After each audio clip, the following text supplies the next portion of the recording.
Hi dear friends and subscribers, welcome to the Cricket Happening Show today. And in this part of the Cricket Happening Show, we are going to look at the second one-day national between England and Australia, where England have taken a 2-0 lead in the one-day international NatWest series here by getting a 6-wicket victory under their belt in the second one-day international at the Oval. And then we will look at a rain-truncated match which is happening, but Pakistan are in total command. They are sitting pretty at 488 for 4 with not much play possible. In fact, there were only 44 overs bowled on the whole day, 44.2 or probably something like that. And Mohammad Hafiz, he actually missed his double century, which was sad, but Azhar Ali went on to make his first century against Sri Lanka, and that was heartening. He made 157.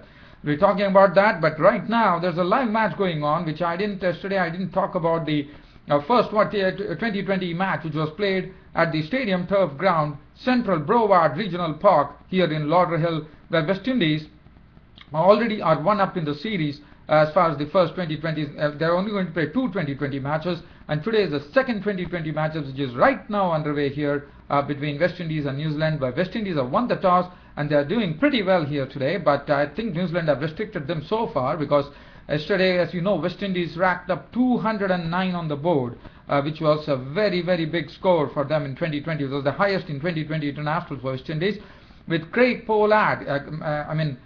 Pollard and Chris Gayle going berserk and hitting them to all parts of the ground, both of them collecting 80-odd runs. They went on to 209, and New Zealand lost the match there. And as you know, Kieran Pollard and Chris Gayle were absolutely ballistic the way they played. And today, I thought New Zealand are bowling well, because right now we are in the 19th over. West Indies won the toss and elected to bat, and West Indies currently are placed at 158 for 4 here in Lauderhill in the second 2020 international against New Zealand. With today, Dwayne Smith hit 2 sixes in his score of 13. Gayle made a very, very quick 53 of 39 balls, 3 fours and 4 6. Initially, he was very, very watchful. He also played out a maiden over to Kyle Mills. Johnson Charles was impressive, 36 of 32 with 4 fours. Lendy Simmons smacked 2 sixes in a score of 18 of 16 balls. Currently, Darren Sammy, the captain, is not out on 11 of 9 balls with 1 4. And it's Dwayne Bravo, or I don't know, it's whether Dwayne or Darren, but I reckon it is DJ Bravo. So probably Dwayne Bravo, probably. He's not out on 23 currently. It should be Dwayne Bravo, and he has got 3 sixes of just 7 deliveries there. So Dwayne Bravo is looking dangerous, and we are coming into the 19th over. I'll take you live to the ground here to get some commentary there, just to see what exactly is happening as far as that particular match is concerned. But before we go there, and really find out what really is going on, I would like to talk about the Pakistan-Sri Lanka test match. Today was the second day, as I said. Only 44.2 overs were bowled, and Pakistan finished at stumps on 488 for the loss of 4 wickets. As you know, yesterday it was a mammoth partnership which was going on. This partnership couldn't go on to a triple century partnership, unfortunately, as it was cut down at the score on 365 when Mohammad Hafiz was clean bowled by Herat for 196 with 24s and 1 6. Yes, he would be definitely sad for the fact that he couldn't get to a double century. That would have been his maiden double century in Test cricket for Mohammad Hafiz, but he can really take heart from the fact that he made 196 runs.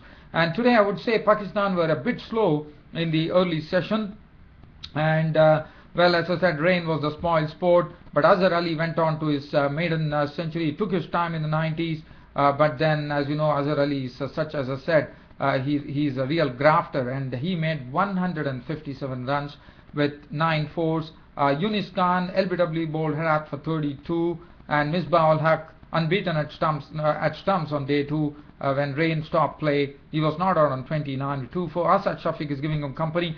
And after looking at the score here of Pakistan, as I said yesterday, they were going great guns. Today also again they are sitting pretty at 488 for 4.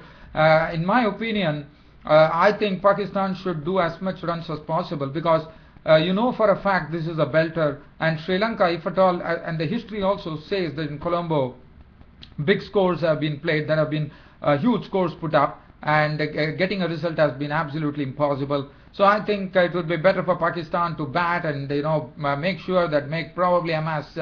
I mean, they have Misbah-ul-Haq and Asad Shafi at the crease, probably get some 600, 650 odd runs, and just go on, because they know even though at the most what Pakistan can do is they can have a big score and make sure that if the rain stays away, they don't bat again in this particular test match, and put real pressure on the Sri Lankans to come, on the Sri Lankan batsmen.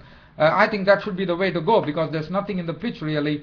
So one has to wait and watch what is going to be Misbah-ul-Haq's approach. That's what I feel as far as the Sinhalese Sports Club column is concerned. In the meanwhile, I will talk to you about that. I will just tell you the 2 wickets were taken by Rakan. I'm not going to go into the details today. I'm taking you down to Lauderhill, Florida, where in fact one more wicket is gone. Darren Sammy has been dismissed for 13 of 11 balls with 1-4. He was out to Saudi. Right now, Dan Bravo is doing well. He has got 24 runs of just 8 deliveries, 3 sixes in that knock, and Marlon Samuels has just walked in. So 162 for 5. I thought New Zealand are bowling well. They have, the last over is coming up. I'll talk to you about that when the innings finishes. But now I'll take you down to the Oval, where England collected their second consecutive win in the second one-day international of the series. Here played at the Kennington Oval in London, where England got home by 6 wickets. Australia were the ones who batted first. Australia, well, if you look at the card, 251 for 7 was the score that Australia put on the board, and never going to be a challenging score for England. The reason being, there was a time when the Australian batsmen were really struggling. Ravi Bopara was on the money today, 5 overs, no more than 1 for 16. After that, he came well with the bat too. He came and really shone with the bat. He made 82 odd runs. I'm just trying to see whether he was given the man of the match. Yes, Ravi Bopara was the man of the match. He was my man of the match for sure, because with the 82 and 1 for 16, and a very vital wicket at that when he took the Australian captain Michael Clarke, who got a nick on when Keith Wheater did the rest. He was gone for 10. Watson at the top of the order, making 66 of 80 balls, 8-4. So that was the only strong thing. George Bailey, as you know, he's a real grafter. In fact, he's not the one who can really force the pace. And if you look at the Australian innings, there was a time when in 14 overs they could eke up only some maybe I think 53 runs or so, and it was something that has to be really addressed. And George Bailey, well, looking at his the stats, the way he was playing, he was the one who was really bogged down. In fact, only when David Hussey came and the power play was taken, that is the time Bailey really decided to unwind. Until that, it was real slow going for Australia. George Bailey contributing 65 of 86 balls, 10-4. That is something that Australia definitely needs to address here, according to me. David Warner contributed 10 of 20 balls with 2 fours. Peter Forrest was out for 12 of 30 balls. He really struggled at the crease there. Michael Clarke, as I said, Bopara getting his wicket, a very vital wicket. Bailey was gone for 65, and other than that, Hussey contributed a very good 29 of 37 balls, and then Brett Lee clubbed 20 of 11 balls with 1 6, 251 for 7 on the board for the Englishmen, for Australia, sorry. For Australia with the bowling. Look at the bowling. I mean, due credit for the bowling that English bowlers did. Finn, 9 overs, no more than 1 for 36. Makes real happy reading there. Dundas for a change was a bit costly. He actually was taken for a lot of runs in the power play. None for 59 for him. Bresnan, 8 overs, 2 for 50. Again, a bit costly. 10 overs, 1 for 48 for Stuart Broad. Well done, Stuart Broad. Bopara, as I said, the all-rounder, was the man of the match. He did a splendid job. 1 for 16. Vital wicket of Michael Clarke. 8 overs, no more than 1 for 27 for Graham Swan. And for England, well, they could do that in the 46th over. It was a very clinical precision that England actually achieved the target. Alistair Cook started off aggressively, reeling off 3 boundaries on the trot, but McKay had his man. It was LBW for 18. So that was the first wicket to go. Ian Bell continued his good form in the one-day internationals by actually today going on to a 50, in fact making 75 with 6 fours and 1 6. And what really stood out was one of those sixes that he hit off Shane Watson, which went straight as a whistle. And Jonathan Trott made 17 of 22 balls with 2 fours. But Ravi Bopara, along with that partnership that he had with I'm a bit Ian Bell was a very stabilizing influence. 81 for 2, and the score went on to 171. A 90-run partnership.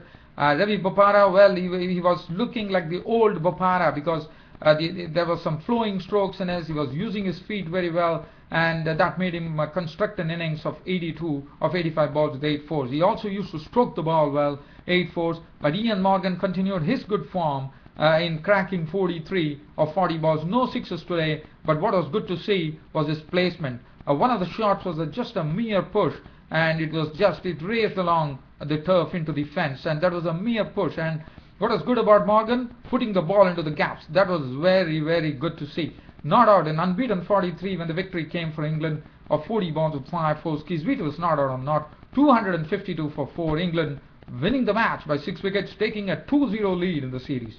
The Australian bowling, Brett Lee, 10 overs, went for 58. Again, it's something that Australia needs to address. Another problem there. Mitchell Johnson all over the place today. Looked a bit rugged after coming back to the Australian side. 7 overs, went for 43.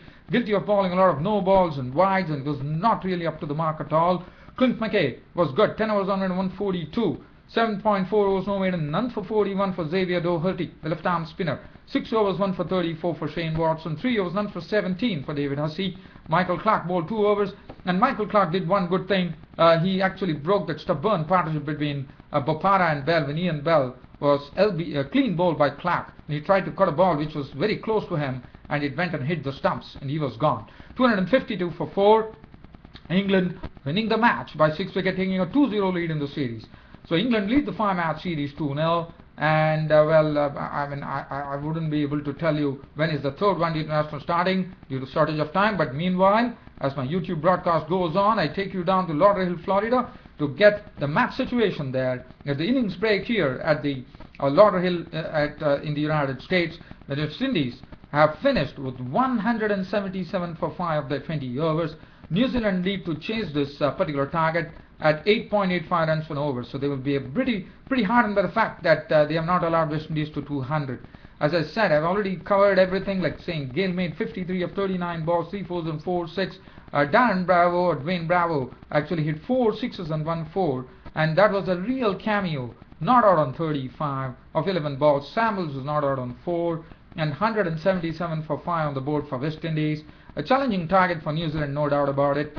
Kyle Mills, 4 overs, 1 minute, 1 for 20, bowled excellently today. The maiden over to Gale was something to really watch out. Bracewell, 3 overs, was really caught. Chris Gale went after him. Bravo went after him. 3 overs went for a very costly 43 runs on 1 wicket. Tim Southey, 4 overs, went for 43 with 1 wicket to his name. Andrew Ellis, 4 overs, cost him 40 runs. Nathan McCallum, the right-arm spinner, was good. 3 overs, no maiden, 2 for 90. Purchased his wickets there.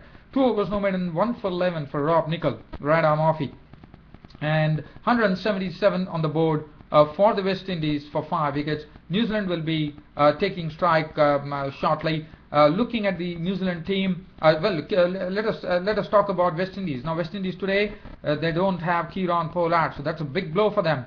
So probably if Kieron Pollard would have been there, things would have been much different, and the West Indies might have gone for the second consecutive 200 mark on the board. But today they couldn't because Kieron Pollard was not there, but Gale definitely did it. Well, it was a very quick update because I had to really shuttle in between 3 matches.